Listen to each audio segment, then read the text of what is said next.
Axşamınız xeyir, dəyərli dostlar, əziz müəllim yoldaşlarımız, valideynlər. Hamı işdən gedib və təkəm işlərimi yekunlaşdırmağa çalışıram. Yadıma maraqlı bir hadisə düşdü. Dedim sizlə bölüşüm. Bir ara bir videolarım var idi. Bir müəllimin etdiyi xətalar, bizi böyüdən yanlışlar. Əslində o seriyadan ibarət olan bir videodur. Deməli, 20 nömrəli məktəbdə dərs keçirəm və siniflərin birində ədəbiyyat dərsini keçib, Azərbaycan dili dərsinə keçəndə uşaqlara dedim ki, bəs ikinci dərs sizə bir anonim məktub yazdıracağım. O zamanlar, dərs zamanlar anonim məktublar çox yazdırırdım və bunun da faydasını çox gördüm. Uşaqlar yaxşı tənqid edirdilər adamı, ümumiyyətlə qüsurlarını göstərirdilər və biz də çalışırdıq onları aradan qaldıraq. Nəysə, uzun sözün qısası, uşaqlara dedim ki, ikinci dərs məktub yazacağıq. Ay müəllim, nə məktubdur? Dedim, anonim məktubdur, müəllimi tənqid edəcəksiniz. Hardasa səhv eləmirəmsə 6-cı siniflər idilər. Və tam həvəslə gözləyirlər ki, Şamil müəllimi tənqid eləyəcəklər. Mən də düşdüm aşağıya, dərs bitəndən sonra zəng tənəffüsdə istirahətimizi elədik. Müəllim otağında yuxarı qalxanda bizim 20 nömrəli məktəbdə bu gün də sayğı və hörmətlə andığım dəyərli müəlliməm Sürəyyə xanım Sadıqova bizim metod birləşmə rəhbərimiz idi. Birdən pilləkənlərin başına çatanda dedi ki, oğlum istəyirəm bu dərs sənin dərsində oturum. Mən də hardasa 2 ildir məktəbdə işləyirəm, yəni yeni müəllim sayılıram. Və etiraz eləyə bilmərəm, metod birləşmə rəhbərimiz dərsimdə oturmağa hazırlaşır və mən də ona birlikdə qalxdıq, girdik sinifə, Sürəyyə müəllimə getdirdi, oturdu arxada və mən də oturdum jurnalın başında. İndi uşaqlar hamısı deyirlər ki, müəllim, məktub yazırdıq, müəllim nə yazacağıq? Qalmışam belə. Hal-hazırda mənim proqramda dərsim var və dərs keçməliyəm və bu dərsi izah eləməliyəm, amma bunlara da verdiyim bir vəd var və bu tərəfdən də yoxlama gəlib. Uşaqlar dərsimiz nədir soruşdum. Hamısı bir ağızla deyirlər, ay müəllim demişdiniz, anonim məktub yazacağıq, falan eləyəcəyik.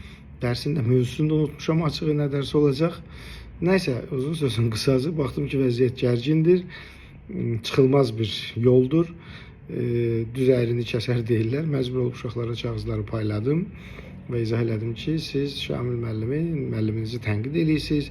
İstənilən xasiyyətin, danışığın, nitqin, geyimin, dərsi izah etməsini ürəyinizdən necə keçir, anonim şəkildə adınızda yazmayın, məni yaxşıca tənqid eləyin. Nəysə, hər kəs məktubu yazmağa başladı. Sonra mən məktubu yazdılar, verdilər mənə. Mən aldım, bir-bir oxudum, üstörtülü şəkildə hamısının cavabını verdim. Mənə olan iradları qeyd elədim və ən yaxşı tənqid eləyən, daha doğrusu pozitiv tənqid eləyən uşaqlarıma hədiyyə də verdim. Amma içimi yeyir. Çünki metod birləşmə rəhbərim sinifdə və mənə çıxıb çox rahat şəkildə irad bildirəcək ki, bugünkü tədris proqramının mövzusu var idi, dərs var idi. Sən proqramı pozmusan və bir dərsə ciddi şəkildə xəta baş veribdir. Bunun üçün tənqid gözləyirəm, hələ töhmət də verə bilər, haqlı tərəfi var, bu tərəfləri də bilirəm. Nəysə, çıxdıq, Sürəyyə xanım, sağ ol oğlum, təşəkkürlər, yenə mehriban, pozitiv, səmimiyyətlə mənə uğurlar, əla, gözəl deyib getdi və gözləyirəm, heç nə də demiş, Şamil, sənin dərsin nə idi? Bu Azərbaycan dili dərsində bu nə olan şey idi? Və bir neçə müddət gözlədim ki, bunun səsi hardan, nəticəsi necə çıxacaq? Üstündən bir xeyli müddət keçmişdi, hardasa bir ay zad olardı, bilmirəm.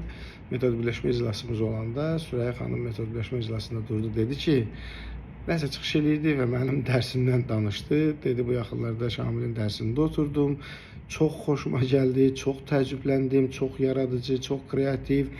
Azərbaycan dilini fərqli formada anlatmaq, uşaqların öz nitqi inkişafı, fikir düşüncəsi, azadlıq düşüncəsi. Dərsi o qədər belə gözəl, dəyərli sözlərlə ifadə elədi ki, və çox da yaxşı nümunədir. Mən də sizə tövsiyə edirəm, Azərbaycan dili dərslərinizdə, uyğun boş saatlarınızda birin belə eləyin. Həm sizin uşaqlarla səmimiyyətiniz, ünsiyyətiniz, münasibətiniz qurulacaq, həm də uşaqları fərqli formada dilimizin inkişafına kömək eləmiş olacaqsınız. Və xeyli təəccübləndim. Sonra Sürəyyə xanıma yaxınlaşmışam ki, bəs Sürəyyə xanımı belə bir gözləmirdim əslində, başqa cür gözləyirdim. Yenə mənə xoş sözlər dedi. Demək əslində nədən ibarətdir bu hadisəni? Bəzən biz müəllimlər hər şeyi kitabda, hər şeyi dəftərdə görürük və gözləyirik ki, belə olsun.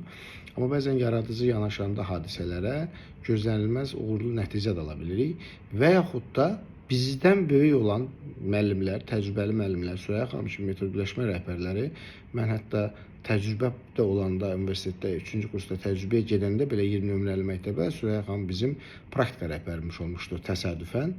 Yəni üst-üstə düşən xoş təsadüfdür. Və ola bilsin ki, yanlışımız da var idi, amma var idi və sözsüz ki, proqramı pozmuşdum. Amma Süreyya xanımın məsələyə o cür yanaşması və sənə motivasiya verməsi, həvəsləndirməsi doğrudan tamamilə başqa bir şeydir və bu gün yaxşı müəllim olmağımda ki, əgər beləyəmsə, doğrudan da mənim üçün 20 nömrəli məktəbdə unutmadığım, unudulmayan insanlar var. Süreyya xanım, məktəbimizin keçmiş direktoru Talib Şərifov, Allah rəhmət eləsin. Bu yaxınlarda dünyasını dəyişmiş direktor müavinimiz Zakir Bədirov çox dəyərli insanlar idilər və mən hər gün onlardan nələrsə öyrənirdim.